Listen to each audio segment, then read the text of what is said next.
How did the Loyalist migration affect British North America?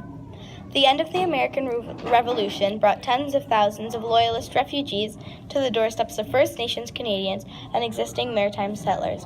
How could the arrival of these people affect communities? Since first contact with European settlers, First Nations peoples in British North America were forced to partner with British or French colonizers.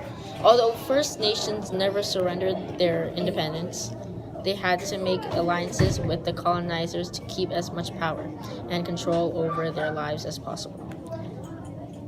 Their decisions and the strength of their alliances would directly affect the survival of the First Nations peoples. They came from different background places. Some had African, English, Irish, or Scottish backgrounds. They arrived at an unfamiliar land after bringing only what they were able to carry with them. What is a Loyalist? What is a Loyalist? A Loyalist is a person living in the 13 colonies who remained loyal to Britain during the American Revolution. They were settlers who were loyal to Britain and supported the British rule. How did the Loyalists begin? In the early 1770s, the 13 colonies were under British control. Some settlers living there wanted to separate from Britain, while others wanted to remain under British control. The settlers that stayed were known as the Loyalists. To leave the struggle with staying Loyalists in 1775. The American Revolution broke out between the British and the colonists, who opposed their rule. Many Loyalists chose or were forced to leave the 13 colonies and settle elsewhere. What challenges did the Loyalists face in their new land? The thousands of Loyalists who arrived in the Maritime and Quebec brought them hopes for good life in British North America. Many families left behind thriving farms and became refugees on the promise of freedom and new land. They soon found out that rebuilding their lives in British North America would bring unexpected challenges. The journey to British North America was long and difficult for many of the Loyalist refugees.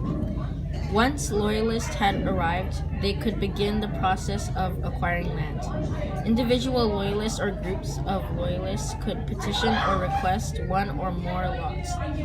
Along with land, Loyalists were given some free supplies, such as farm tools, food, and clothing. As well, they did not have to pay taxes for a number of years.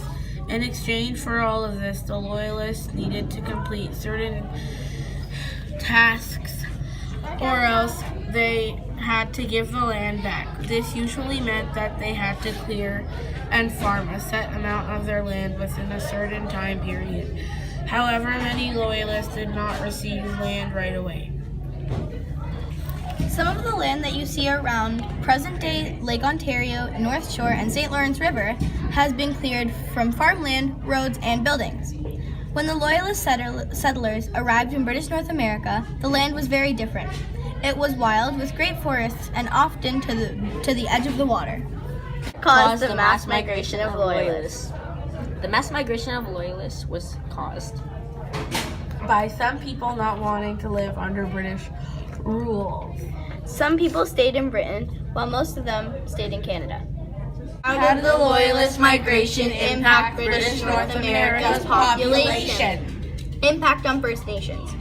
Since first contact with European settlers, First Nations people in British North America were forced to partner with British or French colonizers. They had to make alliances with the colonizers to keep as much power and control over their lives as possible. Peace and friendship treaties were signed between the British government and the Aboriginal colonies.